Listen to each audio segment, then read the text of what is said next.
If you want to pump your body and expand your mind, there's only one place to go. Mind Pump. Mind Pump with your hosts, Sal DiStefano, Adam Schaefer, and Justin Andrews. In this awesome episode of Mind Pump. Yeah. So look, for the first 48 minutes, we do our fun time introductory conversation. This is before we get into the fitness stuff. Here's what we talked about. First off, we talk about Justin's nerves. He's getting nervous. He's about to go up in the air in the danger zone. Yeah, man. What's that song? I went through the danger zone. Oh, it's so awesome. Yeah. Then we talked about the video game console I got my kids. I did not know there would be some crazy Easter eggs in there. Awesome little nuggets in there. Those bastards. Then we talked about Schoolhouse Rock and how my daughter thought that was creepy. We talked about Netflix's show Love, Death, and Robots and the evolution of animation. I highly recommend it. These are great short stories. Make sure you go check it out. Not for kids. Adam talked about how he made Smoothie Box frozen treats. Now, Smoothie Box are whole food frozen smoothies that you get delivered to your door. Great healthy fats, amazing collagen protein, and of course, carbohydrates from the natural sugars in the fruit. You blend it up, you eat them. They're delicious. Adam's favorite flavor is, what is it? Clementina? Clementini. Something like that. He made up his own word. Clemente. There it is. Anyway, you got to make sure you check them out. We are sponsored by Smoothie Box. If you go to Smoothie Box, that's SMOOTHIEBOX.com/Mind Pump, you'll get $20 off your first 3 boxes.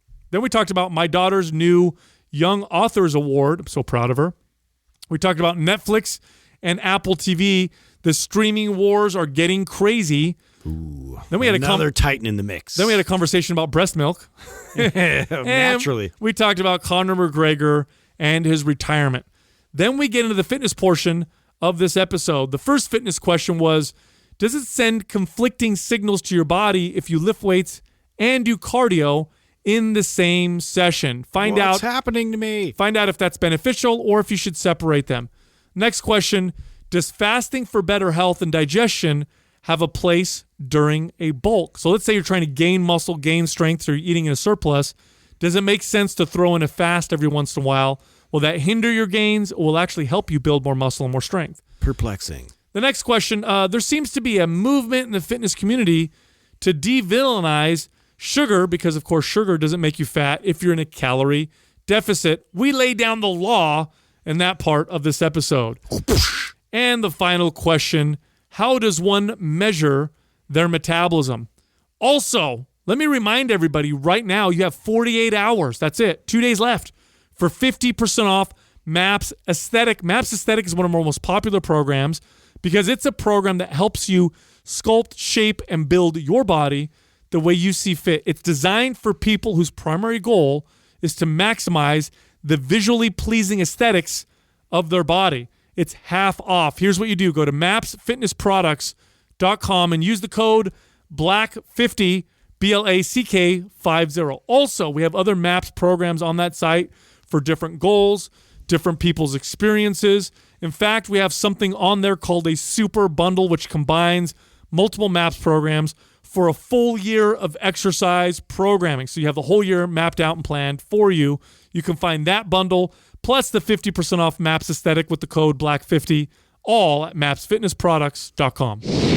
Oh, I forgot to tell you guys this. What happened?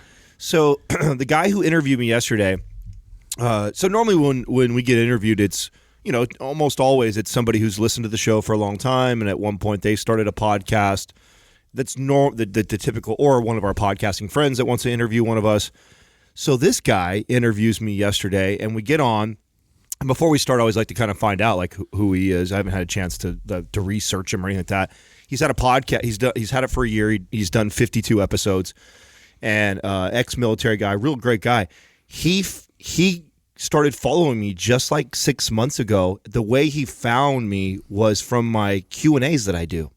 Oh, cool. Yeah, cool. And I thought what was really neat about that was, and I told him this, I said that was kind of this has been like a social experiment for me, because about 6 months ago was when it happened, when the DMs got to a point where it was just impossible to answer all of them. I don't. So those that think I'm an asshole now and I don't respond to you, I apologize if you're partially correct. That's not the reason he's an asshole. There's other reasons, asshole, but that's not the reason. It's not that one. Yeah, exactly. So it just got to that. And so something that I'm always trying to think about is like, okay, we all pride ourselves on that, engaging with our audience, answering and helping and add value. And so it just got to a point where, even 3 hours a day on DMs could not get through all the DMs. So what could I do that was more organized where I could still answer a lot of these types of questions that I get in my DMs? And so that was the evolution of these Q&As that I saw people doing. I didn't think anybody was doing it really well before. And I thought, okay, let me try and see if people get value from this. And I would schedule it once a week. I block off literally 3 to 4 hours in the day because you guys know how long it takes to get through all those. Oh, yeah. And then I just fucking power through as many. And I try and get through like 50 to 100 of those things or more. And he goes, man, I was so drawn to your authenticity. He goes, the way he said, every time I'd watch it, I'd gain value. I would laugh. You'd said some shit too that I was like, oh shit, I didn't know that, or I kind of disagree with that. And so that sent me down searching through your Instagram and your page. Then I found out that you had a podcast. And then I started listening to the podcast and loved the information that you guys were providing on the show. So I thought that was really cool. And I told him, I said, man, I really appreciate the feedback because sure, I see the views and I see the shares that it's getting, but not everybody's telling me like, yeah, those stories reach a lot of people that don't follow you normally. I didn't know that. Yeah, I didn't know that either. Yeah. So that was a testament to that, which makes me really happy. That's why you get a lot of follows when you do them good. When you do a good job with those Q&A or stories, you'll get follows because people tend to share them, and then they reach other people. Mm-hmm. And I think you can see, right, in the insights, it'll tell you how many total people that you've reached with them. Yeah, I can see that. Now, what I think I was most happy about or proud about was that he said that getting a chance to talk to me and meet me now, he's like, you are 100% exactly what you portray in your stories. That's got to be a compliment. Right, it was, because it's something that we pride ourselves on in this space of Fakestagram, that, being authentic and real in our true self. And that was cool. Yeah, I think it's harder to fake on a podcast than it is other mediums. You can definitely do it still, because I've met some, but it's harder because you're talking for an hour and a half, So it's harder to continue to bullshit. How do you do that? I mean, it's got you have to memorize. Well, there's your canned responses, right? Well, there's a lot of our podcasting friends that put a lot of effort into prep. So you prep your topics and you. Dude, we do 5 a week. This is episode 999. Whoa! So if it's 999. Yeah, it's really good. Is that a song? No, but it's like kind of Prince, but that was not. 1999. Yeah. Oh, I see. I just changed it. That's good. I have creative freedom. Yeah, you do sound different right now, though, and I think I know why. What do you mean? Well, what happens? It's pitchy. His voice is a little pitchy. Well, yeah. So when you're in a state of fight or flight. You're gonna roll me on the bus right now. Adrenaline's a little high. I see Justin drinking like gallons of water right now. I have like a massive jug of water today. Why are you so nervous, bro? It's like becoming real. When like if you have anything crazy that event that you're gonna do, or like some like performance or something like that day where it's like, oh yeah, it's tomorrow. Like it just set in this morning, and you're going up in the jet. I've had like 5 shits already. Like, my body's just like, let's get rid of everything, huh? Get it out. Yeah, let's just get rid of the fluids. You don't want to poop in the jet. What do the strategy? You think you're going to go in fasted? It's in the middle of the day, so you can't be fasted, right? No, yeah. So you could, but they gave his you blood pressure will get low. Strategies, yeah. But I mean, that was one of them. That's why I'm drinking so much water, because they said it helps with the motion sickness. But yeah, like eating, you don't want to have any greasy food, obviously, or like things that are just going to like give you the bubble guts. You do have a history of doing that at the worst time, though. I do. I almost was going to eat like a full thing of eggs, bacon. And, remember the time Justin broke his fast? It's a fucking cheeseburger and fries. I was hungry. He's like, why is my stomach messed up? up? After the two of us were saying, like, dude, broth and Brussels sprouts are like enough for my gut after that, dude. It's crazy. I thought you guys were just being pussies. I was like, I could do this, and I couldn't. So So, I learned the hard way. Yeah. Well, it's good going down, but your gut comes right out. Yeah, it definitely gets Dude, you. I got to tell you guys something that happened yesterday that fucking killed me. What? Cracked me up so hard. So about 6 months ago, I'm at the mall with my kids, and have you guys seen those kiosks in the middle of the mall that sell those they look like little Super Nintendo game consoles, but they're not. But they have like 1,000 video games on them. Yeah, no, I have one. You've seen it in the studio before. Preloaded. Yes. Yeah, they're preloaded, right? Yeah. And you can tell, like, this is not... I mean, the games are legit, but this is not... I'm pretty sure it's not approved by Nintendo. But it's like the Japanese version or whatever. Or the Chinese hacked version. Right. Hacked. So it's got like 1,000 games. Nice. So I took it home, and my kids and I will play it every once in a while. We'll play the ones that we're familiar with, Super Contra, Mario Brothers or whatever. So last night, my daughter's like, hey, can we pull it out? And I'm like, sure. So we get on there, and I'm like, let's look and see what... Because there's like 1,000 games. Let's see what else there is, right? So we're going through... And some of the names of the game, I've never heard of half these games. Some of them are in Chinese or Japanese. Some of them I've never heard of at all. And then I'm scrolling through, and my son goes, wait. I'm like, what? And he goes, that game's called Dick Kids. I'm like, Dick Kids? Wait. Yeah, I'm like, maybe it's something lost in translation, because obviously... Did you get this at the flea market or what? No, this is at the fucking mall, bro. Oh. So I'm like, wait. My daughter's like, that's a bad word. I'm like, no. I said Dick is short for Richard. I'm like, it's a nickname too. I'm trying to be like, no. Nice. And again, great cover. Maybe it's lost in translation. I don't know. So the character, and is it's like buried. Big sprouted. It was buried in the all the games, right? Because we're scrolling through forever. So I click on it, and it's some game it's a shitty game I've never seen before. And it's this fucking kid. He's naked. Now, it's cartoon naked, so it doesn't show us what, but he's totally naked except he's wearing a hat. And he goes to different levels, and the trees and shit are shaped like dicks, bro. Are you serious? Yes, bro.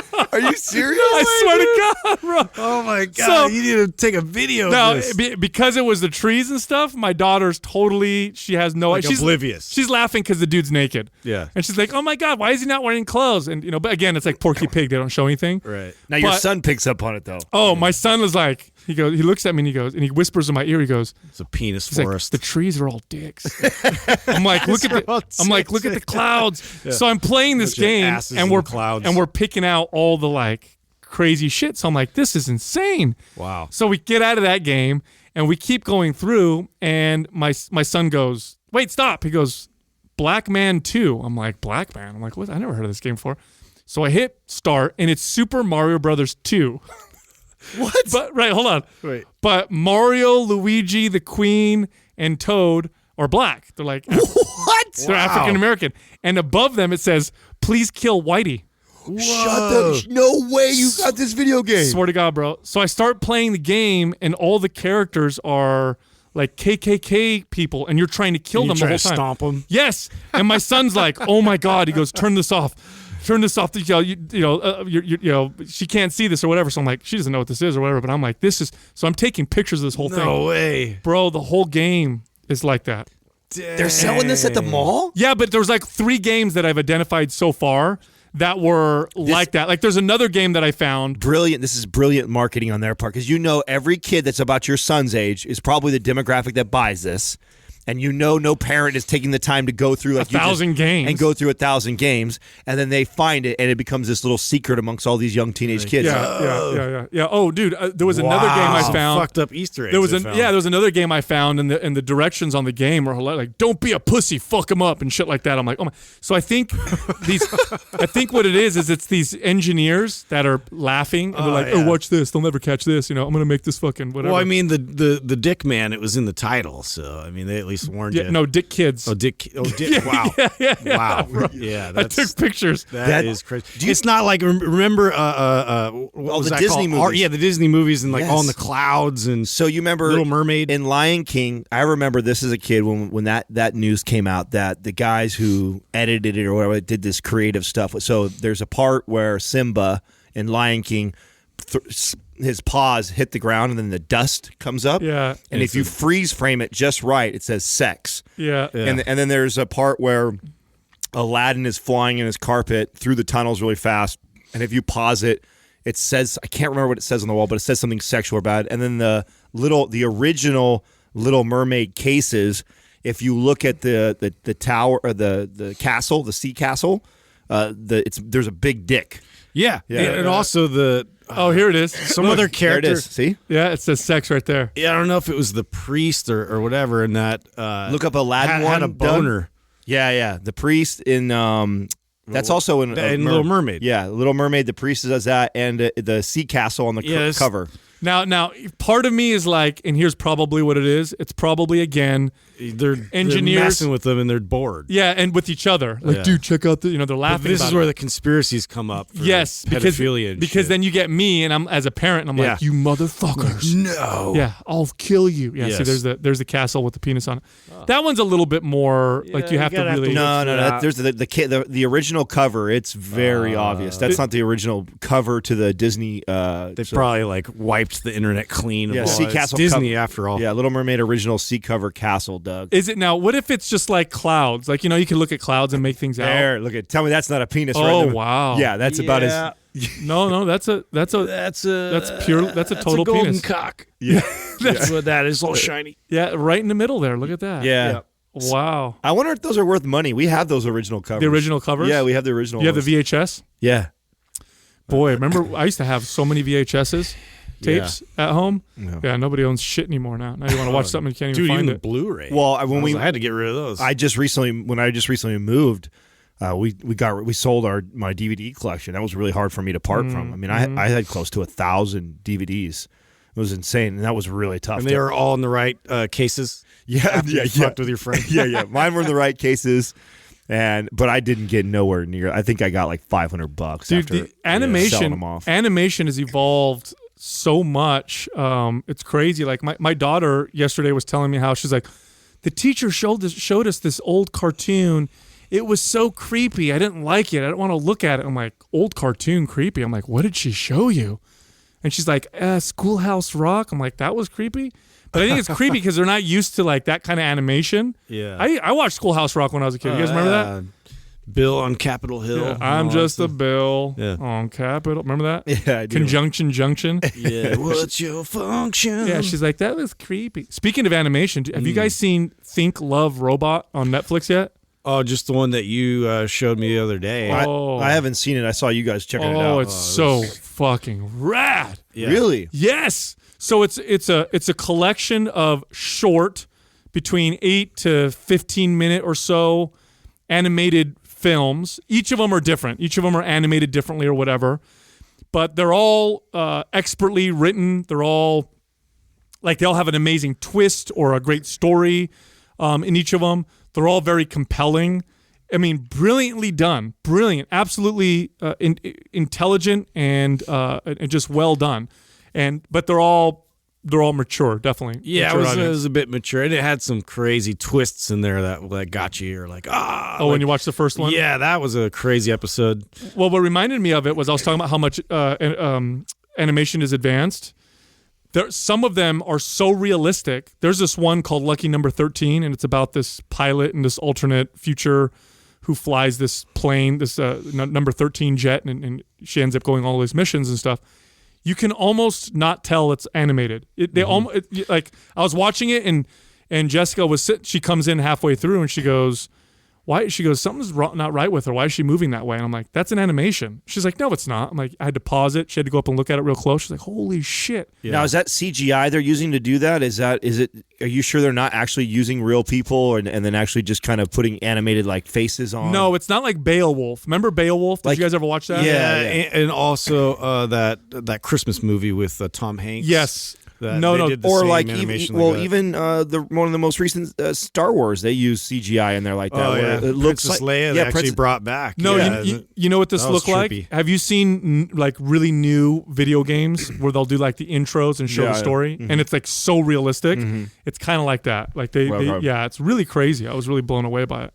Anyway, dude, what did you put in your story yesterday? These popsicles? Oh, was that a smoothie box? Yes. Oh my God. So Katrina and I have been talking about like, of course, and we're ahead of ourselves, but this is, you have to be, right?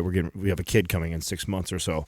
So one of the biggest discussions is around like the kid and how he's going to eat and the family members and what they'll feed him. And, and I'm explaining to her that, I don't want to be a parent too who's like their kid, all he gets to eat is fucking broccoli and chicken breasts and white rice. They'll rebel. Go the Right. opposite direction. So they've got to, but I would like to introduce the way the treats or the foods, like smashing up bananas with some cinnamon on it, or taking something like Smoothie Box, which is all made from whole foods, and turning it into popsicles.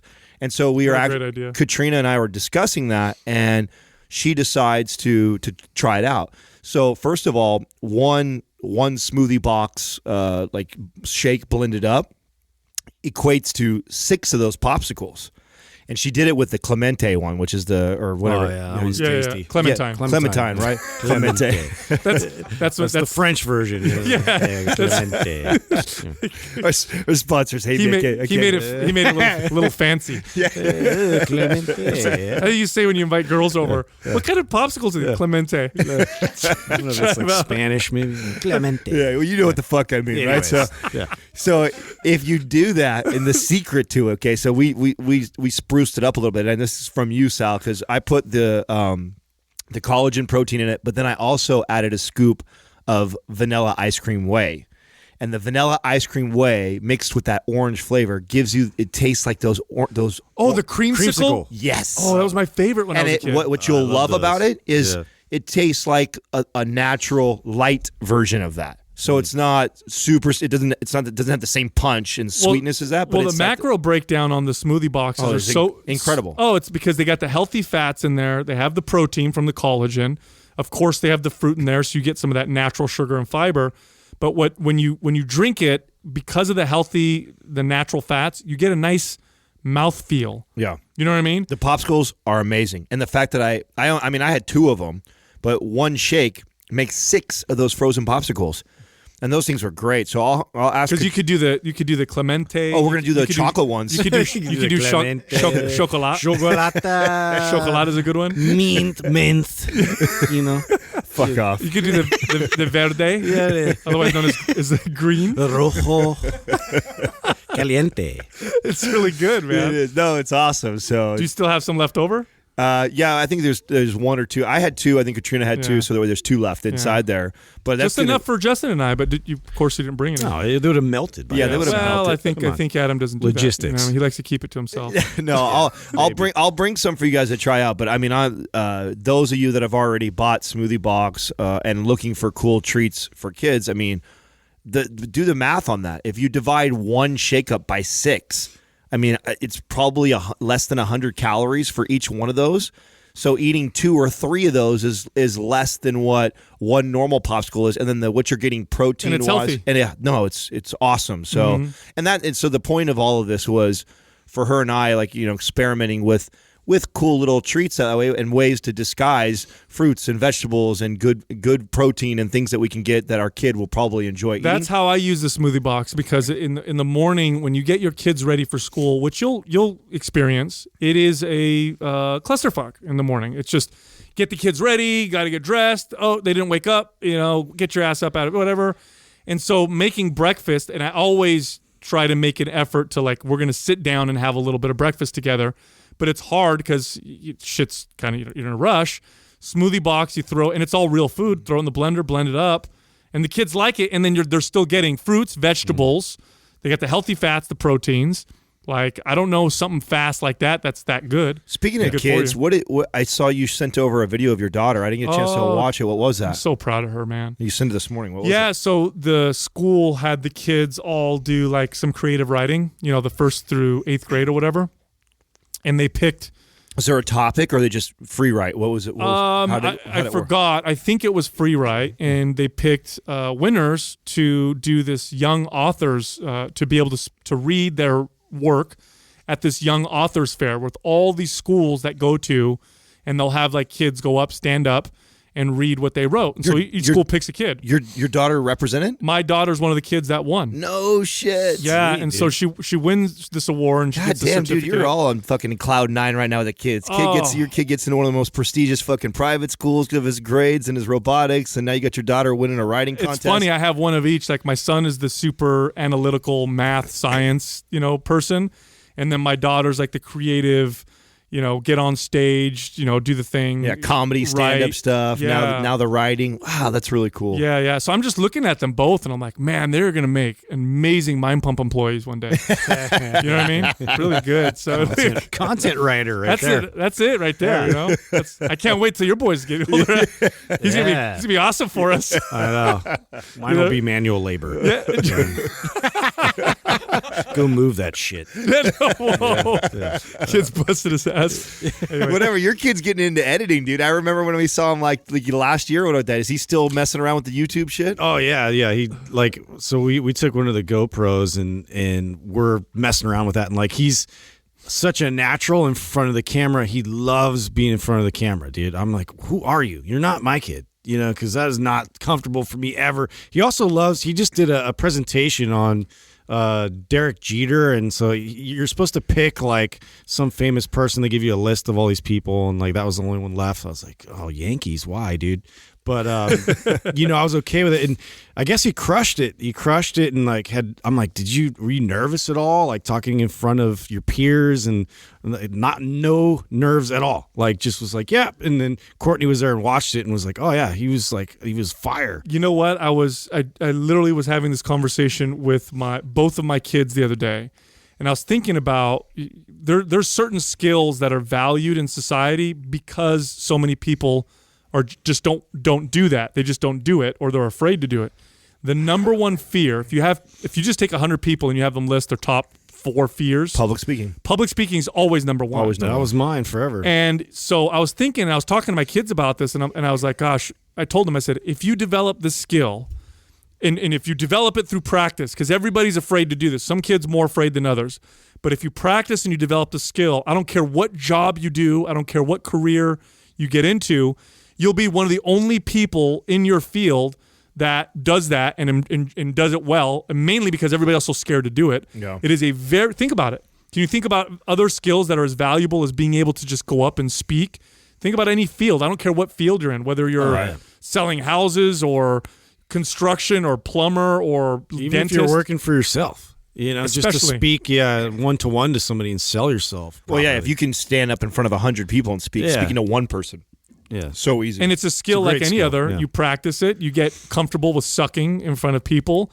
And so I was telling my kids that, and I try to convey these messages to my kids in real terms. Like I literally try to tell, like I had the conversation with my son about college because he's going into high school next year. And he goes, okay, so what about college? And I said, well, hopefully you know what you want to do by the time it's ready to pick what you want to do, if you want to go to college or not. And I said, and we're going to look at what you want to do, and we're going to look at the cost versus the benefit. And if what you want to do isn't worth the cost of going to college, then you won't. If what you want to do means you'll get your money back and then some with the investment in college, and I want to talk in real terms, to them. And I think talking about speaking in public in that way, like if you learn this, most people don't do this. So it'll just it'll give you an advantage. It'll set you apart for sure. Absolutely. Yeah. So what's going on with Netflix and Apple TV, Adam? You kept trying to bring this up, and then I saw Oprah posting about it with other influencers. Apple TV. So Apple TV, their streaming service went live 2 days ago. Yeah. So they're on the fucking table now too. Now is this like and they partnered with Oprah and I forgot the other Reese one. Witherspoon. Yeah, Reese Witherspoon. There's like 4 or 5 big, massive celebrities that they partnered with, and that's all. That was just like a to get it to launch and push it. And out. this is streaming TV. It's exactly what Netflix is, as far as like releasing their own original content, streaming other things. There's a lot of reasons why I think, and the reason why I did a post. So I did a post that said. I did Apple TV and Netflix next to each other, and I said, is this the beginning and the end for Netflix, just to kind of stir up some conversation? And it's not that I think that Apple TV directly is going to be the one that's responsible for putting Netflix out of business. It's because now their hat is in the ring. And you have also Disney and Hulu and Marvel and all them. So Disney hasn't launched theirs. At the end of the year, Disney launches their streaming service. You now have Apple TV in the mix, and you got Netflix. And here's the thing, man, like, will that put Netflix out of business? I don't know, but I guarantee you that they're going to give them a run for their money, because one of the things that they're already offering that they're going to do, which for me was something that I'm drawn to, so I love Netflix. I use Netflix, and then I use like Sling TV, and then I also pay separate right now because some of my favorite shows are being streamed on HBO and Showtime. Yeah. And so, my bill's getting up there as far as all these stream services, and that's the big pet peeve that everybody has right now is It's too a la carte. yeah, it's too a la carte. It was originally we wanted to go that way. Now it's getting to a point where it's like, okay, this is too. People are so spoiled. They are. Because what did you have before? Yeah. Way less. I mean, we had You had no options. Or you did what I did. this. You paid cable and you paid $250 a month to have everything. and have right? a bunch of shit. You know, it's funny because Netflix by itself gives you 10 times more variety than you had 20 years ago on cable. and that's why they got a big market share at the beginning. But here's my argument on why, because a lot of people debated me. They think Netflix is because they're the leader right now. They're kicking ass. They're winning. Netflix has 136 million subscribers already, so they own the market share or a big portion of the market share right now. But here's the thing about Apple TV that a lot of people don't consider. Hey, Apple has over 1 billion people that have Apple phones and Apple computers that stream all these services. That's they're gonna called market to them. Like, that's called owning the fucking pipelines. And then they have their strategies to come out and to undercut. Yeah. So as Netflix is starting to increase their prices up to as high as $16.99 a month for it, Apple is going to stay under that. In addition to that, right now when I'm on Amazon Prime, because I have that also, I'm using Amazon Prime to then stream my Showtime and my HBO, which is costing me an additional $10.99 a month. Yep. And Apple is coming out and saying that that's going to be a lower cost through them. So if you go through them, they'll be able to cheaper. Yeah, they're going to be able to give you HBO and Showtime, which in my opinion, when you talk about creative content, HBO and Showtime were some of the first. They've been doing it forever. They've been doing it forever, and I still think that the shows on HBO and Showtime rival the Netflix originals. I think they're better. So I know Stranger Things killed it. I know House of Cards was amazing. Yeah, those are the only real two I can think of. But when you talk Sopranos and The Wire and they've just Game been of at it. Thrones, Game of Thrones, yeah. I mean, HBO and Showtime, Billions, the creative and the writing. And so that's where Netflix did the best job, algorithm-wise, platform-wise, first-to-market-wise. They definitely win all that, which that may be enough to keep them in this argument. But when you take the argument of like creative, look the fuck out when you got Disney. Oh, you just wait till Facebook decides to stream video if they want. They have over 1 billion users as well, and they have more information all of them. Or Amazon. I mean, that's the scary part is when you got the behemoths. What I think will happen. So go ahead, because I have some theories also. I'll see if we're on the same page. What will end up happening, more than likely, is the ones with the most power, the most money, the most reach will acquire the lead horses. I really think that someone like Jeff Bezos is too busy fucking handling more massive things. He's swimming in his coins. Yeah, that's what I envision. Yeah, he's too busy swimming in coins right now to worry about this little streaming war that's happening, and he'll probably wait to see who the number 1 and 2 leaders are, and then they'll acquire. Here's my prediction, okay? Because every time something like this happens, and by the way, this isn't the first time people have predicted one person's going to go own everything. Every time a market opens up dramatically, everybody's like, oh my God, what about a monopoly? What about one company owning all of them? Won't happen. Markets don't work that way. Instead, what's happening is what you're getting, because the market has become so open because of the internet, is you're getting people who are specializing in what they're doing. So rather than going on one channel for everything, you're going to start to go to channels specifically for particular things like sports, comedy, fitness, or whatever. It's just going to keep getting more segmented and more specialized because the market is so massive. And that's what we're seeing.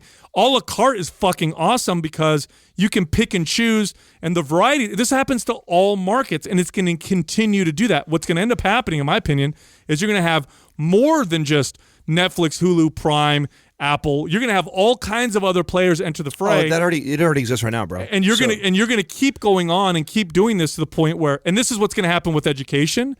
Education's going to be like this at some point, right? Now, the reason why education hasn't gone this way yet is because the government has a monopoly on education in the country with public school and all that stuff, but it's starting to get out-competed with the private market. And what will end up happening is, rather than going to a school that's going to teach me all the subjects, you're going to have a la carte. My kid gets their math from this. My kid gets their science from this. My kid gets their whatever from here. Well, you know what made me think of this? And I was listening to Neil deGrasse Tyson kind of talk about astrophysics, and like he was trying to like present it in a way that was more digestible and easier to understand in conversational form. And I'm like, dude, conversational and then insert whatever subject it is right after that is going to be like a huge way to learn. I would be so drawn to that, like conversational biology, conversational physics, where they can like really dive into the nuts and bolts of it, have dialogue about it. Like I can retain that information so much easier. Don't you feel like that's what podcasting is, really. Yeah, podcasting and TED Talks are really that. I mean, it's going to keep... TED Talks is like too small, though. It needs to we need a little more. Well, it is and it isn't. I don't know if you guys I love TED Talks, and you can, they now make it, they have their own app, their own platform. You can actually go and if you want all business, they categorize all business. They want all biology. You want all neuroscience. They have a kids one that my kids watch all the time. They now have categorized it specifically. So if you want to learn, that's cool. That's part of how I learn. I figured it was going that direction. Listen, here's the thing I want people to pay attention to, because everybody freaked out when they had the net neutrality thing got whatever, and they're like, oh my God, everything's gonna be so expensive. They're gonna have to. And instead, what's happening is we're still getting more variety. We're still getting better services. The internet is literally the most free market thing that we've ever seen in modern times. It's almost anarchy. It's self-organizing. And so if you like what's happening with this explosion of variety and this insane efficiency. Now, here's the thing. If you're a business person and you're on top, you hate this. You don't like this because you got to stay on your fucking game. If Netflix is not constantly innovating and constantly improving, they're dead in a year. Right. They're dead. And so the people who like the crazy regulations and the strictness and they pretend to say we're protecting consumers. We want to keep things. The reason why they like that is because it eliminates or limits their competition. Well, do the math right here. So somebody punched this in: 138 million subscribers times an average of $13. Give me what that number is, and then I'll tell you what Netflix invested last year. I mean, they're pouring every bit of what they're making. $1.7 billion. Yeah, so 18 billion is what they no 1.7. No. But what they invested last year. I think you can go 2018. Doug, if you search this, 2018 Netflix invested, and I believe it's like 13 to 18 billion dollars or some shit. Did you see how much money that Facebook invested in VR? That's going to be, the whole experience is going to change. Where were we just watching that? They were talking about that, where they're really betting on that. I have something for us that a little teaser for you guys. I'm not going to tell you. I told Ann to book it for us and to just use it. By the way, it's going to cost us like $1,000, so I'm just going to let you guys know. Wow. But that's nice. It's along the lines of what you're talking about right now. Yeah. Okay. I want us to So experience. it'll be cool. Yeah, it's going to be fucking very cool. What is it? 12 billion? It's justified. 12 billion. On content. Yeah. Wow. Yeah, So they're spending a chunk of change. Yeah, 10x of what they're even making. So they're that. But to me, I also they're investing. Well, what that says to me too, though, they're in the race. I think they're like, okay, we got to get as big as we can, as fast as we can, because they're no dummies either. They got to know there's no relaxing. Yeah, because it's so free and because the regulations are so low, anybody can enter the market and compete theoretically. And what you find with these markets when they're so open is it's not just about who can spend the most money. That's definitely a factor. But if you like, YouTube is amateur. YouTube is just uploaded, and YouTube's got arguably more power than all of them do. YouTube's the smartest of all of them. Right. Yeah. YouTube is, taking a page out of even our book, or we're taking a page, I should say, out of their book of having others produce content for you. I mean, they're not paying for it. They're paying to be on your platform. And we're all competing with each other to be seen. And so the advertisers are paying them to incentivize our level of that's brilliant. Our level of content keeps having to elevate if we want to stay at the top of being searched in the fitness space. I just want Google and Amazon to come through and disrupt Comcast's ownership of this, of the cable, that's done. All of that. Why do you think that they own that cable or whatever?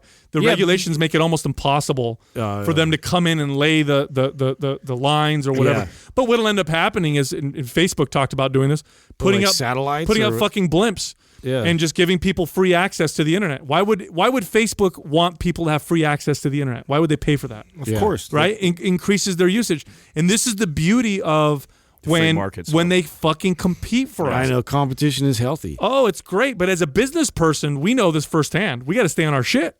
Because if the second we think we can relax, it's funny. I went to the DMV the other day to renew my license, and it's a beautiful example of an organization that doesn't need to compete with anybody. Yeah. Like the DMV, that's the only place you could get your license. That's the only place you could do this shit, and it's fucking terrible. Dude, it's archaic. It's redundant. And you get kerfuffles happening like all over in there. Oh man, I felt so bad. And everybody in there working hates their life. Yeah. It's just that I can hate that place, dude. It's like you're walking into communism. You walk in there, you sit down, and you're like, the computers are old as fuck. It's redundant as shit. The paperwork is confusing as hell. Their website is like, take a number, take a seat. Oh, it's unbelievable. I went in there, I had an appointment. It still took me an hour to get my thing, and I had to go back to my car 3 different times. Yeah, because they suck. I had to go back and use one of their old school like microfiche looking fucking things to like get through the survey, just to come back to the window, then wait for the other guy behind me, then go back to the window. Now go get my picture. Now fill this out. Go back. It was so inefficient. And could you imagine if the DMV was like a private organization? Imagine what that would. If you could walk into one and be like, "This sucks. I'm going to the next door." They do a better job. Yeah. Imagine how freaking amazing the experience would be in comparison. Kinko's would probably kill it. Yeah, exactly. Fucking insane. I love Kinko's. Anyway, dude, I read this art. So remember how we talked about the other day, breast milk and how like people are. Yeah. So I read the article. Oh, so you went through it. So women are selling their breast milk online. Dude, this is really a thing? To bodybuilders. And they're making money. This one lady's making, on average, $6,000 to $10,000 a month. No way. Yes. No way. Yes. Really? Yes. Just squeezing out that milk. Because it's expensive. It's like $1 or $2 an ounce. I'm about to have my unlimited supplies coming real soon here. Just freeze it all. Straight to stockpile, straight to the source. That's bro. Gold. Yeah. I don't need a bottle. You're stockpiling gold. Yeah. I'm gonna look at your kid and be like, "Hey, look, he needs to eat, or so what's going on? Why is he not? Is he malnourished? Superfood. Adam, they have like a quality. We were just meeting with a photographer because we're gonna do some photos and stuff like that. But how great would it be a photo of him on one and me on the other one like that? Like that's great. Have you seen anybody do a photo like that? Yeah, I'm sure some fucking twisted person has done it. No, dude, it's like $1 to $2 an ounce for breast milk. Yeah. Wow. Yeah, so you sell 12 ounces like $24. Yeah. That's like this much. But I mean, milk. you tasted it before, right? No, I never did. No. Okay. Yeah. Come on, man! I was curious. What does it taste like? Oh, I will. It's a little sweet. Is it really? It is. That's what I heard. Yeah. I mean, I didn't like drink it. I just like took a little like doot. A little dab. Did you have it like post-workout? Or I mean, it wasn't like right from the nipple or anything. Oh, really? Went into the bottle? That would have been... Well, that kind of defeats the whole... That defeats the fun of it. Yeah, that's true. You imagine if men were the ones that lactated, we would be blasting each other all day. Yeah, it'd be like a water gun fight. Oh, it'd be a good time. Yeah. Anyway, what's up with Conor McGregor? I heard he's retiring. Dude, that just happened. Isn't there like recently. a sex scandal that came out or some crazy shit? Yeah. I haven't read anything yet. I mean, nothing's proven yet. I guess that's the interesting part is he retired, and then you're also seeing this is still like investigating is happening. I guess like in Ireland, there was like some lady that was calling for like sexual assault, and so was charging him. You should reach out to our boy Josh Thompson. He's always got the 411 on that stuff. Oh, yeah. he like immediately. I actually did. I was looking at like the Sammy and the Punk, like their whole podcast like covered like all of this. It did in great detail. Yeah, of course he retired. The guy's making a killing with his whiskey right now. Well, yeah, and it's like I'm going to go in the ring and get punched in the face or sell this whiskey. Yeah, and he wanted like the mega fight again. It's like he lost, his last fight, and even just fighting him again, like it wasn't going to happen because he's not. Like it was just outmatched. It doesn't make any sense. What's he going to do? Fight Nate Diaz? That'd be the only fight I could see that would get. And what's he going to do? Kill Nate Diaz? Well, no matter what, because of the magnitude of the Mayweather, because he lost his next UFC fight when he came back, he'll never get even close to the payday that he potentially want. No matter who he fights, he could fight a fucking gorilla in the ring, and no one's going to pay as Actually, much. I would want to see that. I would too, but it's not going to even. It won't supersede the amount of money he made with Mayweather and his last UFC fight. And his whiskey apparently is selling like crazy. That's great. Yeah, I mean, you see, that's the thing is like like him or don't like him, whatever. But I like to see athletes have a backup plan, a parachute, something where it's like, oh, wow, no, I have options. Dude, I was watching Brian, since I subscribed to the HBO recently, I was watching I love real-time sports with Brian Gumbel. He has some of the best interviews, and he did Shaq, and I watched that. What a great little segment on Shaquille O'Neal.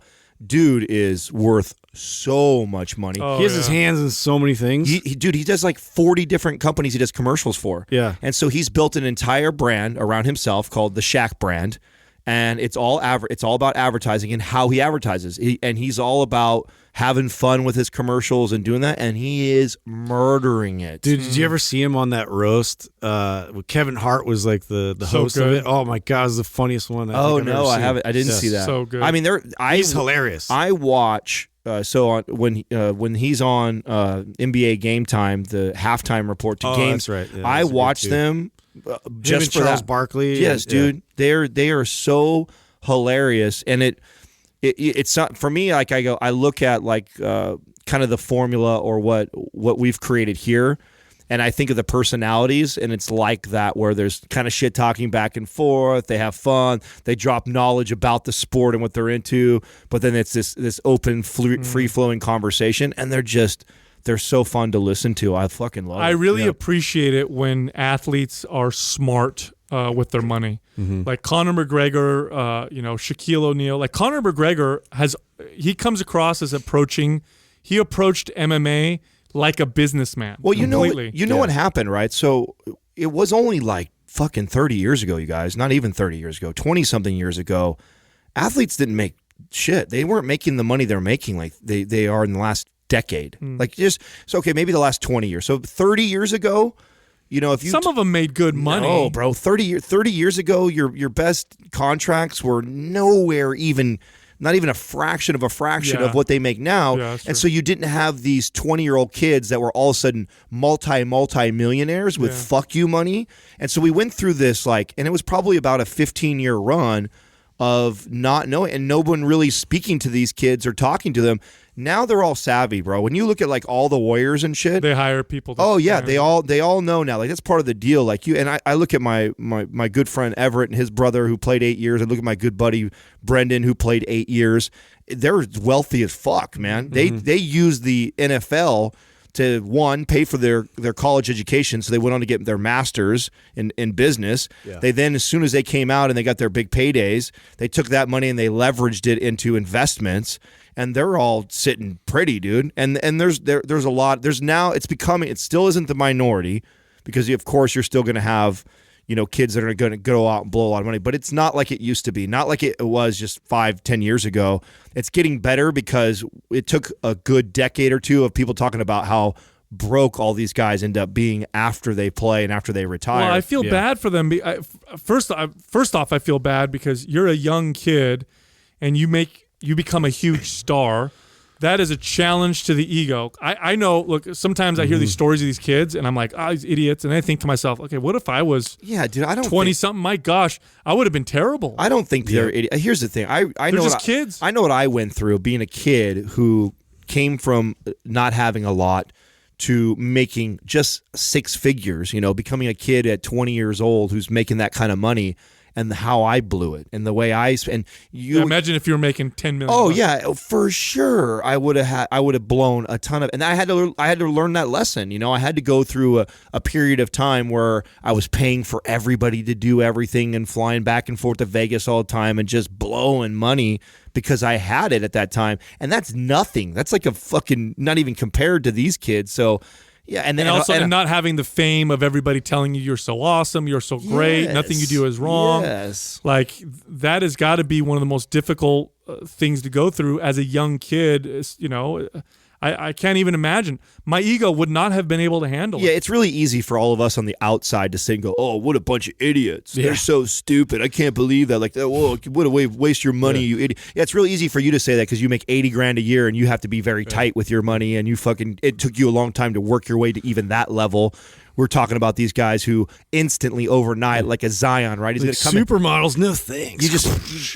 You got contracts for $30, $300, $100 million and stuff like that. Like, are you fucking kidding me? Yeah. Like, throw that much money at a kid? Like, of course he's going to go out and I watched that waste half of it. The Dirt or whatever. The Oh, you Motley watched Crue. it? Yeah, I watched that last night. I wait till I watch it.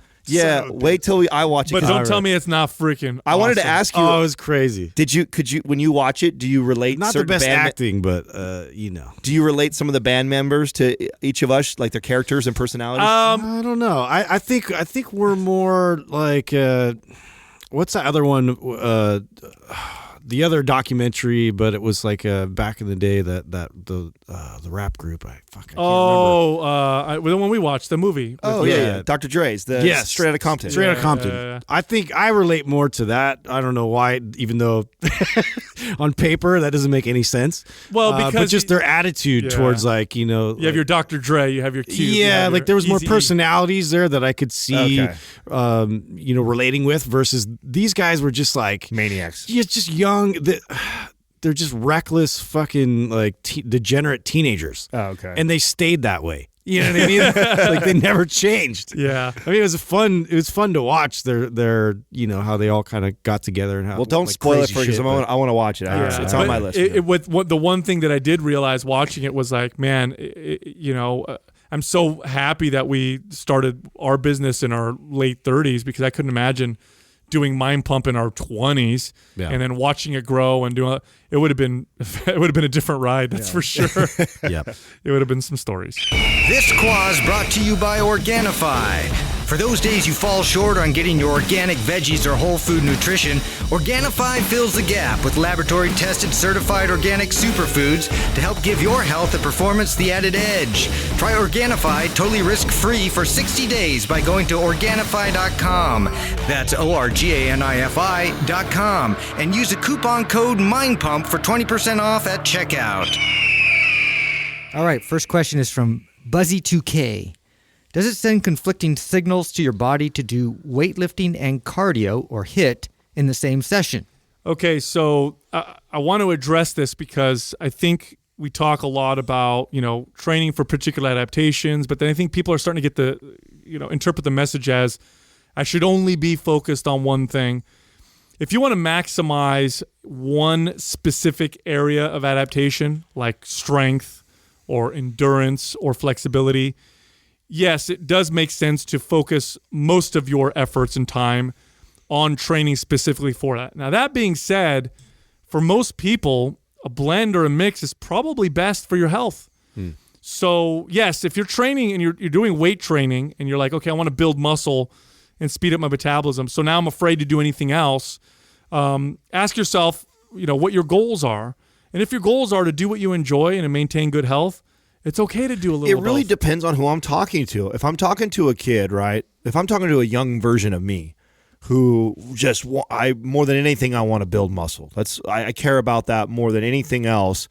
Then the fact that I was playing basketball 5 days a week was a major hindrance to me growing and building more muscle.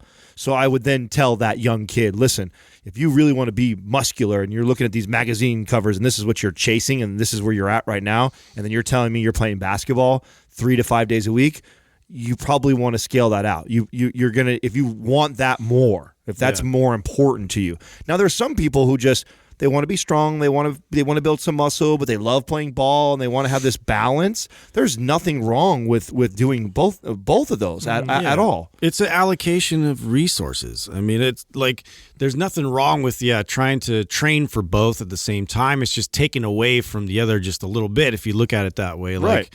Yeah, but the principle of specificity still applies. If you want to master something, you want to be great at something, you do have to add, more of you have to fill more of your cup fill more of the cup with your resources there versus like splitting it between the two. So they're competitive on a level. And if you recognize that, and you're okay with that, there's nothing wrong with that. Now, this is why HIIT got so popular, because it's a great way to incorporate some sort of cardiovascular training with strength training because it's short. They're short bouts. They're It's more anaerobic. Yes, it's explosive. You get some of the the quote unquote muscle building benefits still with it. Obviously, doing HIIT is not the ideal way to build muscle, but it does have some of those benefits, and you get some of the cardio and the fat burning benefits from it, and it's this short window. So if you're somebody who wants those benefits, and in addition to that, you're also building muscle, HIIT does complement that way of training. Now, so again, like Justin said, like if you're really, really struggling to build muscle, that could be one of the simplest ways that I solve that for somebody is limiting how much cardio and movement they're doing or increasing their calories so they can actually build that. That was me. I was moving so much in a week that it was just challenging for a young 20-year-old kid to eat 5,000 calories. And I couldn't keep up with my movement and activity. And so in order for me to build this big, 200 plus pound physique I wanted, I had to minimize it. I had to limit that. And I struggled with that for a long time because, sports, wakeboarding, snowboarding, basketball, those were all loves of mine. But I was now in this new transition in my life where now actually bodybuilding look and building this muscular physique had become more of a priority. And that's why I think we speak so adamantly about, listen, if your goal is to build muscle, then you should focus on that adaptation. That doesn't mean that I would ever tell the average person who just wants to be healthy that avoid HIIT or avoid cardio. And there's 2 points I want to make with this. One is that if you look at your training in terms of long-term success, long-term health, you're going to want to, in fact, in order to optimize your health, you're going to have to incorporate different forms of exercise. You should have a strength training component. You should have a cardiovascular training component. You should have a mobility/flexibility training component. All three of those things will give you better longevity than just focusing on one of those things. So that's an important thing that you want to consider. Now, here's the other thing I want to make a point on. Let's say that you're focused on building muscle. That's all you're focused on doing. You're just lifting weights. You're just eating more calories. But because you're so focused on one of those, on one adaptation, that your health actually starts to suffer a little bit. This actually happens. Like you'll see this more often with guys when it comes to building muscle, where they're just pounding their faces with food. They're just lifting weights and heavy, and they're not doing any other activity, and their health starts to suffer a little bit. Believe it or not, adding a little bit of cardio may actually help them build some muscle. Why? It improves their health. This happened to me. There was a while there where all I did was lift and eat, and I got strong and all that stuff. And I remember at one point I was managing one of the clubs over here in San Jose, and one of my aerobics instructors was teasing me that I couldn't make it through 15 minutes of her class. And I was laughing, and I'm like, of course I can make it through. She's like, no, you won't, you'll die. And so then it kind of stuck with me. I'm like, I bet I would. So I got on a stationary bike, which is not hard cardio at all. And I remember I did it for 20 minutes, and I remember how hard I was breathing, and I realized, oh shit, like I'm not healthy. So I started doing a little bit of cardio. Nothing crazy, just a little bit of cardio, just to improve my health. Now the side effect of that was I actually built more muscle, and I built more muscle because I improved my health. So sometimes adding these things doesn't take away from the other. If it's going to improve your health, then it'll probably improve your performance. And I could do this on the flip. Let's say your goal is just cardiovascular endurance. Like I just want to be a long distance runner. Right, but you never strength train. But you're so weak because you never strength train that your health is poor in that particular aspect. So you throw in a little bit of resistance training, which theoretically should compete with the endurance signal. But because you're building strength and because you're healthier now with your strength, now your endurance is much better. So yes, they can take away from each other, but in some situations, in a certain context, they can also complement each other. So, keep this all in mind. At the end of the day, you have to evaluate yourself because it can be quite individual. And what I don't want people to do is to go to the gym and be like, I listen to Mind Pump, and they said cardio slows my metabolism down, so I'm not doing any cardio ever, and all I'm going to do is lift weights. And then they end up with strong bodies with terrible stamina, terrible endurance as a result. And that's going to also limit your strength gain. So, and again, at the end of the day, the way I like to break up training or the way I like to explain it to my clients is like this. You have the long-term goal, which is longevity and health. And then within that, you can make these short goals of, I want to build lots of strength over here, Now I want to work on my mobility. Now I want to work on and you can place more focus on these different things. But the overarching theme should be, at least if you're looking to do this long term, longevity, health. I want to be able to do, because ultimately my goal, just speaking personally, the big goal is I want to be able to squat, deadlift, overhead press, barbell row, pull up. I want to be able to do all these movements forever. I want to do them until the day I die. I never want to reach a point where I can't do a full squat. I never want to reach a point where, I can't do a pull-up, or at least do a row or something with good form. I want to die, and I want to, when I die at 90 or 100, however long I live, I want to be able to be like, I could have done all those movements. That's the ultimate goal. Not to deadlift 500 pounds, not to squat 400 pounds or whatever, but just to be able to do those long term. And so in order to do that, I incorporate some of the cardio. I did cardio yesterday, for example. Yeah. And it's funny because sometimes I'll get on cardio. Like I was at Club Sport doing cardio. And while I'm doing it, some guy walked up to me. He's like, "Oh, what's up, Sal? I love your show, whatever." And I was thinking to myself, I bet he's thinking these guys talk shit about blasphemy. Yeah, exactly. Or if I'm on a machine, right? Oh, you only do free weights. No. We're communicating certain things depending on the context of the conversation. But at the end of the day, all of it is going to contribute to your health, and you just want to do it appropriately. You want to apply them appropriately for your body, of course, take into consideration your stress levels, your health, your nutrition, all those different things. Next question is from Technola. Does fasting for better health and digestion ever have a place during a bulk? Absolutely. Oh, I did this when I was competing. Totally. Yeah, I love to do this when I'm competing. In fact, one of the hardest things to do when I'm competing is it's inevitable at one point when you're somebody who's trying to bulk and add size and add size and add size. Man, you get to a place finally where it's just like, oh, this is just so much food. Eating the food has become so much work. And I remember reaching points like this, and one of my favorite things to do right in the middle of a bulk. So I can be in the middle of like a 4-6 week bulk that I'm running, and I will throw a single day, all day fast. And what I love about that is when I come back the next day, I can feel my metabolism just roaring, and I'm really hungry again. And so I couple that with a really good lifting, whatever I'm focusing on for me. So I would typically pick a day that I'm training the muscle groups that I'm really trying to develop, and I'm going to hit it, and I'm going to feed like crazy, and it would help spike that back up again. So I think, and I've used the analogy of like a sponge, of like how I imagine like our receptors and our body intakes these nutrients that come in. It's like if you're just constantly oversaturating the body, so you're running water under the sponge, eventually the sponge fills all the way up, and then a lot of it's just kind of like running through. And so one of the best things to hold more water or to capture more nutrients is to wring the sponge out, and then it's ready to absorb it all again. I really feel like that's a good analogy of what we do to our body when you are bulking, and then all of a sudden you decide to go through a fast, and then you just prime the body to receive all these good nutrients. You know what irritates me about this specific subject right here about fasting to help you with a bulk is that this people in our space, in our fitness space, will laugh at it. No, fasting for a bulk, that's stupid, that won't work, whatever, it's dumb. But these same exact people will argue how during a cut, it makes sense to throw in a higher calorie day every once in a while.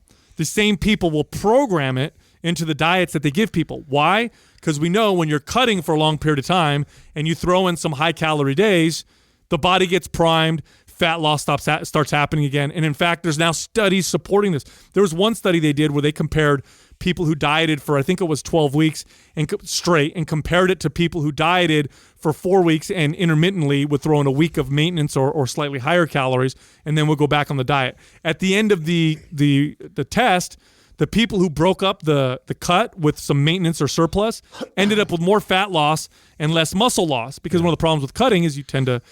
But these same people who argue for that, I'll tell them, hey, when I fast in the middle of a bulk, I build more lean muscle. They'll laugh. That doesn't work that way. No, it's the same fucking thing. Well, that's the thing. I mean, they're thinking of it as a bulk, like in general, like you're going to gain fat, you're going to gain muscle and fat together unless, you have strategies in place. You don't go overboard with your bulk. Yeah. And so it's like, to be able to step out and like fast a bit and allow your body to then, reabsorb the nutrients it needs more efficiently. Like we're going to like program it a little more effectively towards the lean muscle path. It's not just about calories in versus calories out. It's also about what your body wants to do with those calories, okay? And if you're constantly feeding yourself all the time, just like if you were to constantly take testosterone or constantly take a medication, like you take an opiate, go take or a pain medication and take it every single day, you will have to take more over time to feel the same thing. Drink a cup of coffee for the first time and it's like lightning in a cup. Keep drinking it every single day and you'll notice you need more and more coffee to get the same effect. Well, it only makes sense that if I'm constantly throwing nutrients at my body like proteins, fats, and carbohydrates, my body will become desensitized and won't use them in the ways that I want them to use them, and we'll just start to store them. Well, if I go on a fast and then do it again, where I throw the food at my body, my body's probably more apt to using these foods for what I want them to use them for, especially if I'm lifting weights, which is to build muscle. It's just difficult for people to get this through their head because of the calories. Yeah, because of the calories in the scale. I know what it's like to be the skinny kid trying to build muscle, and if you ever told me that I should fast for 24 hours, I would freak out. Oh, yeah. I would think that muscle was falling off my body if I wasn't eating every 2 to 3 hours. And so don't let the scale, because obviously in a fast, when you're not taking any carbohydrates in, you are going to lose a ton of water weight. Sure. So you're going to see the scale. So if you got some guy who's trying to bulk right now and he's trying to add size, and he's like just hit a threshold. He hits a weight he's never seen. Oh, I broke the 200. But I hear a mind pump. I should try to incorporate fast. Then he goes in fast and he goes all the way down to like 195 and freaks out like, oh shit! No, you didn't lose muscle. Your body did not lose muscle and that much muscle in 24 hours. It didn't lose any muscle. It lost a bunch of water weight at that time, and it's ready and primed now to uptake all that nutrients you're going to feed the next day. I highly, highly recommend. It's such a mind fuck. It's like, I remember I would weigh myself in the morning before I went to the bathroom, or I'd weigh myself at night after I ate all my meals, because that's when I would be my heaviest. It's a total mind fuck. But look, I'll tell you right now, some of my best workouts in terms of strength and pump and feeling like I'm building muscle typically will happen between 2 to 3 days post-fast. So I'll do my fast, and I'm talking 48-hour fast. I'm not even talking about a 48 or 72-hour fast. Then I'll refeed about 3 or 4 days later. I have some of the best workouts of my life. Oh, yeah. Now, we know fasting. Now, I can try to explain it in scientific terms. I don't really know what's going on, but this is an experience that lots of people have talked about. When I post about this, I have lots of people like, oh, yeah, same thing for me. 3-4 days post-fast, I build the most muscle, or I feel like I'm building the most muscle. Now, there's a few things that are happening when you're fasting. When you're fasting, especially for prolonged periods of time, lots of your older cells start to kill themselves. And your cells are getting rid of waste. This is programmed cell death and cell autophagy. You also stimulate stem cells. Now, when you refeed, those stem cells get turned into new cells to replace the old ones. And I think that your body is just primed to absorb and utilize some of these nutrients. And here's my other example. Some of the most incredible workouts you ever have in your life is if you ever go on a prolonged diet, or especially if you're pre-contest, you come out of that contest and you start feeding yourself. My God, that's the most anabolic you'll ever feel. Any competitor knows this. They know that. Any competitor that's listening to this podcast right now is nodding their head like, yes. One of my favorite parts about competing was the week after. Refeed. Oh, the week after, yeah. When I got to go from cutting down all the way down to 2,500 calories, which is about as low as I would hit right before a show, to going back up to that 4,000 calorie mark and lifting and stuff. Oh my God, that first week, I feel like an animal. So, and anybody who's competed and has felt that before knows. And so you're kind of trying to create that similar type of environment in a much smaller, shorter scale. It's just, I think we've talked about fasting. We just come from a different angle. I think there's a lot of marketing right now around it as being this great, like fasting is anabolic, which is silly. Yeah, we're not saying that at all. No, not at all. But is it a good strategy to incorporate it occasionally? Absolutely. Yeah. Do I think it would be a smart strategy to intermittent fast every single day while being on a bulk? No, I think that's a very stupid strategy. It doesn't make any sense. Right, but intermittently, throwing a 24-hour fast in the middle of a 4-6 week bulk, that's a great idea. Totally. I think if you're cutting for long periods of time, you should definitely throw in some intermittent bulks or some intermittent maintenance at the very least. And if you're bulking for a long time, throw in some low-calorie days and throw in some fast. And watch what happens. Your body's far more receptive. You'll feel much better both psychologically because, look, if you're cutting for a long period of time, psychologically can help to throw in some higher calorie days. The flip is also true. Bulking for a long time, that shit gets boring. It sucks. Food, you start to hate food. Throw in a couple fasts and then watch what happens. The psychological aspect as well. Right. So it works on both ends. Next question is from Joanna Caswell.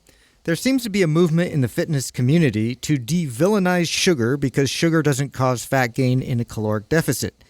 Do you think this is missing the big picture and giving people a hall pass to eat sugar and processed garbage, or do you think this movement is necessary? I think the fitness industry does one thing very well. They only focus on fat gain or loss and muscle gain or loss, and everything else is in that context. Yeah. So it's not about health. It's not about what's good. This is what they'll do. The exterior, not the interior. This is what they do. Lane Norton does this all the time. I had a conversation with him about it the other day. He'll post a study. See, sugar is fine. In this study right here, people still lost fat. Okay, that's nice. People are still losing fat, and there's definitely health benefits to losing fat. However, can you lose fat in a way that's less healthy than in a way that's healthy? Sure. Healthier? Absolutely. I think what we need to start communicating in the fitness community is health in the context of health, and then in the subcategories of fat loss, fat gain, muscle loss. It's not just about fat loss or fat gain. It's not just about that. So yeah, can you lose fat in a calorie deficit with a high sugar diet? Yeah, of course you can. It has to do with energy balance. Does that make it a healthy, or at least does that make it as healthy as doing so with a diet that's lower in processed sugar, maybe higher and in whole natural foods? The argument that he would make is that if you tested all health markers while that person was doing that, they would be all equal. Yeah. Well, sure. In a 12-week period, blood markers and all that stuff. Okay, right. Fine. I'm talking long term. You got to make sure you say that, because that would be. I know Lane so well, and I know the response that he would give to you is, "Hey, listen, in this study, these people had 80% of their intake was sugar, but because they were in a caloric deficit, all health markers seemed to be equal and fine to the person who did minimal to no sugar and had a more balanced or a more higher protein type of a diet." And in that context, you're right. But the other part that you didn't touch on that I think I speak to the most to my clients is the psychological piece. Right, 100%. The piece that for some reason the fucking fitness space just completely negates. And you know why? Which is the most important part. The reason why they neglect it is because most of these fucking morons are people that got popular because the way they look, because they're on Instagram and social media, and they've never dealt with training tons of not competitors, not people that can follow an IIFYM diet for a competition and be strict and include Pop-Tarts and still get shredded. Not those people. The average fucking American who's coming in, or even non-American, the average human who is going to work for 10 hours a day, sits at a desk or at a computer all day long, doesn't care to get on stage, is just trying to make better choices for their life and attain this look that they want to have. And we're trying to tell them, and we want to, you know why we're using this is because it's what they want to hear. Mm-hmm. You know, they don't want to give up that shit. They're addicted to it. Yeah. So you justifying that, hey, guess what? You could still have those things you're addicted to and still get the body you want. Like, that's such a terrible message. It's like the analogy that I give.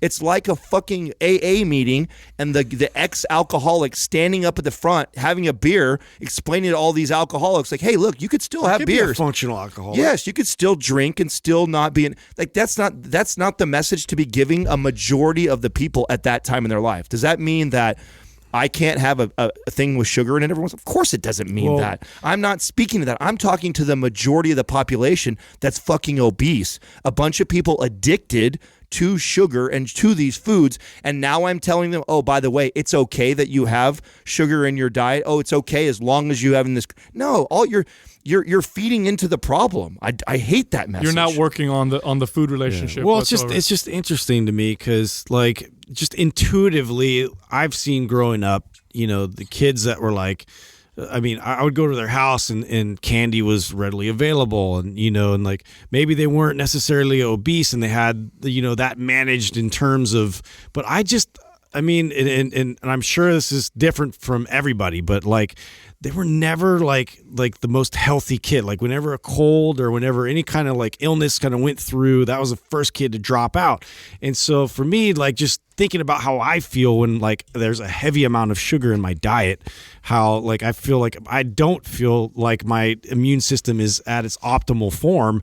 You know, I would love to see a study, obviously, to kind of put that into perspective long term of like having that. But you know what I mean? Guilty until proven innocent, like you brought up the other day. That's where I lean. I lean more on the side of like, okay, yeah, well, maybe there isn't like a study that's like going to completely prove right now that like a higher sugar intake is going to like really affect my immune system substantially, but I feel like it might.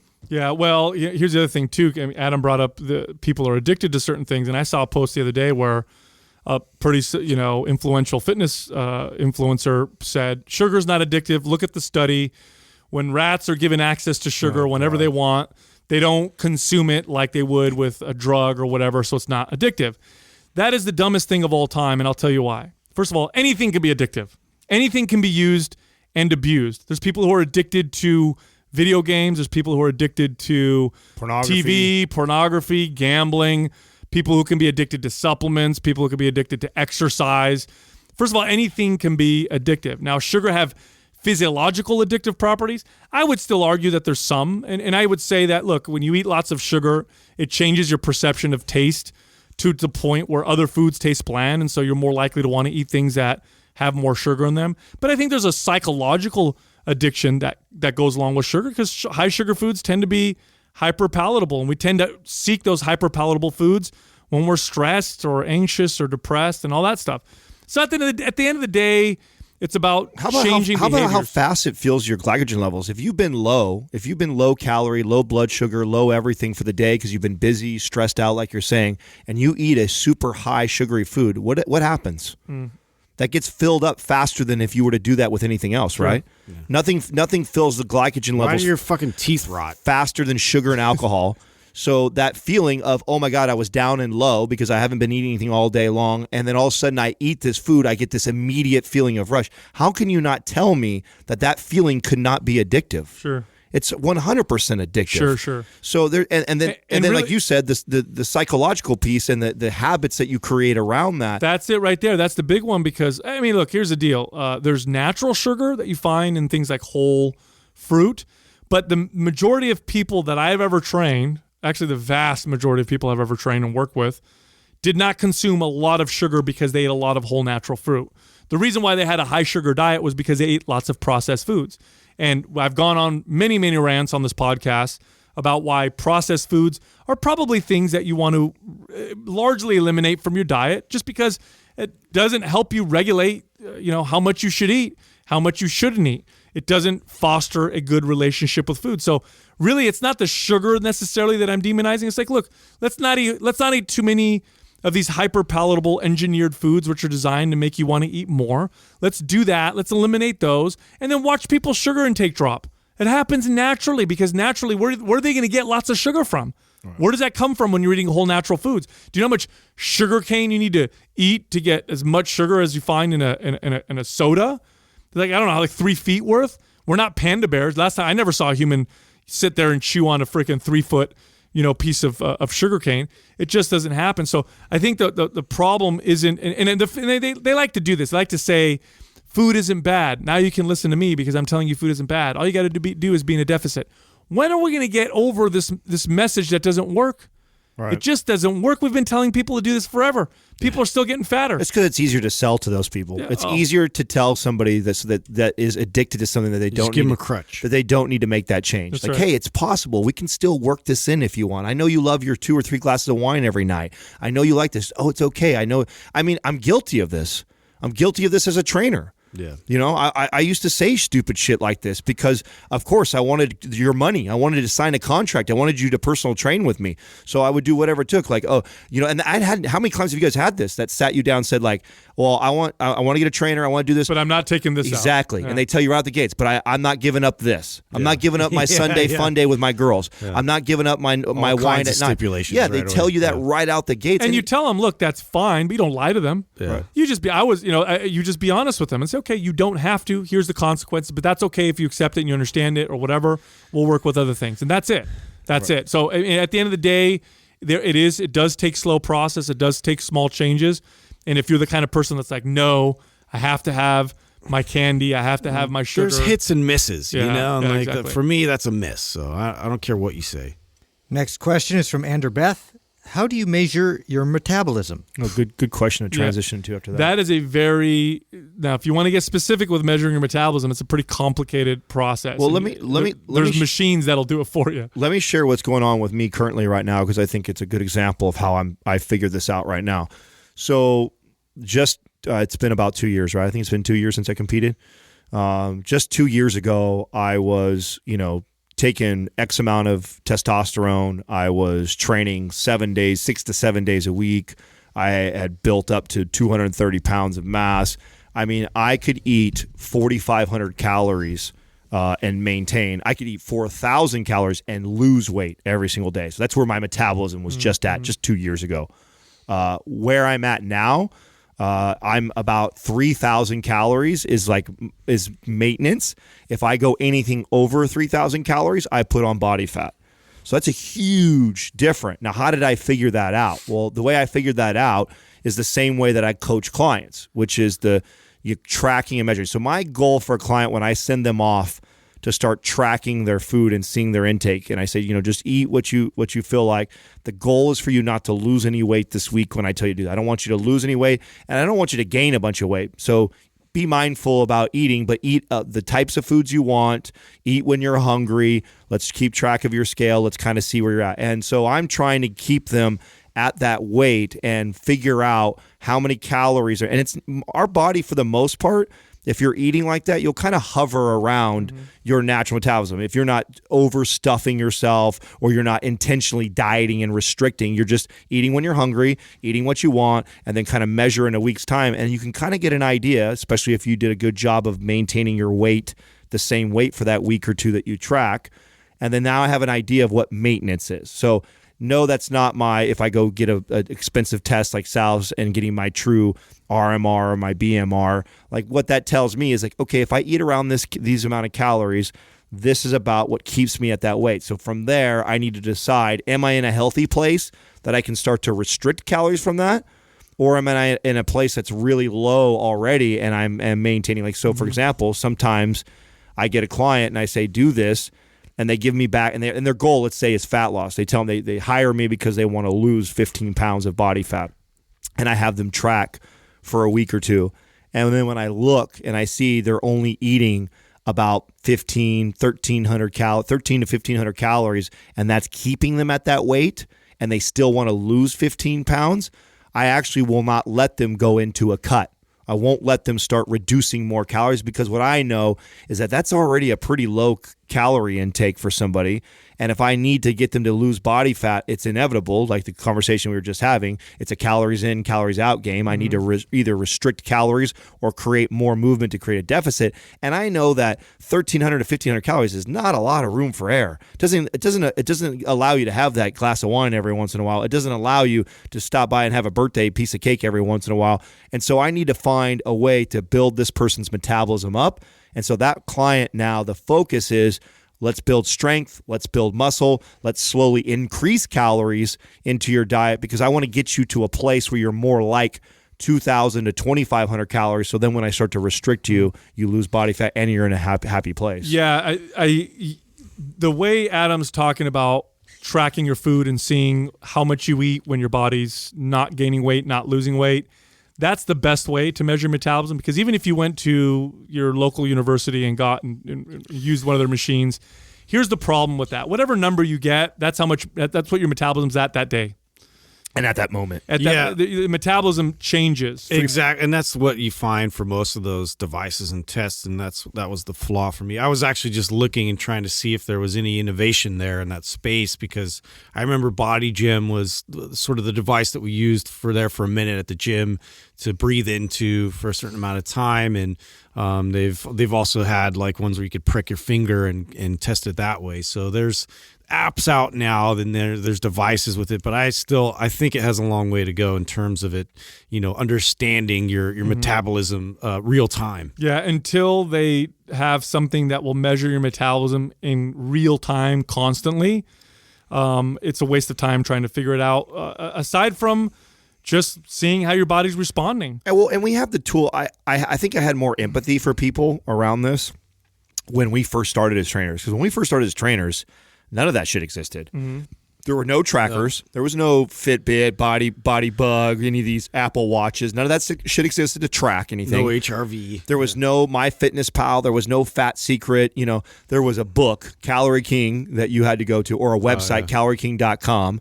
And you would have to walk around with that just shit. journals. Yeah, and you would have to write it all, add it all up yourself. It was quite the pain in the ass. Where, now, people, 90% of people out there are on their damn phones anyways when they're eating. Yeah. Just take that 1 minute instead of surfing Instagram or texting somebody to log what you're eating. It guesstimates it fucking for you right away. So it breaks, and then it breaks down all the macros for you, calculates it all. Like, that's all you got to do. Like, literally just track everything for a week. The goal is to kind of keep your weight the same, not go up, not really go down, kind of maintain that. And I recommend at least a week. I think 2 weeks is an even better snapshot. 10 to 14 days is normally what I want. And so in that time frame, the goal is to not really fluctuate weight-wise up or down too much, maintain, and then figure out where your calories are, and then And then the next big question is, like I said, is that a sustainable place for you? And I would say probably more often than not, most people have already tried to lose weight and yo-yo dieted so many times that they've slowed their even if your metabolism isn't shot, you've slowed it down so much through the yo-yo dieting that you're probably not in an optimal place, even though your goal is to lose body fat, to go right into a cut or right into losing body fat. And it's probably more advantageous for you to focus on actually speeding the metabolism up by introducing more good calories, but also strength training so you build muscle before you decide to start your cut and come back down to lose body fat. Perfect. And with that, go to mindpumpfree.com and check out our guides for free. In fact, right now, we have a butt building guide on there that is flying. It's going crazy. Again, you can find that guide and all the others, mindpumpfree.com. Also, check out our personal Instagram pages, different content, different fitness information, and pictures of some of the most handsome people in podcasting. So my mom said, at least. My page on Instagram is mindpumpsal. Justin is mindpumpjustin, and Adam is mindpumpadam. Thank you for listening to Mind Pump. If your goal is to build and shape your body, dramatically improve your health and energy, and maximize your overall performance, check out our discounted RGB Super Bundle at mindpumpmedia.com. The RGB Super Bundle includes MAPS Anabolic, MAPS Performance, and MAPS Aesthetic. 9 months of phased expert exercise programming designed by Sal, Adam, and Justin to systematically transform the way your body looks, feels, and performs.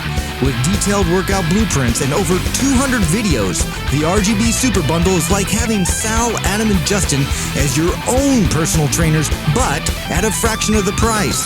The RGB Super Bundle has a full 30-day money-back guarantee, and you can get it now plus other valuable free resources at mindpumpmedia.com.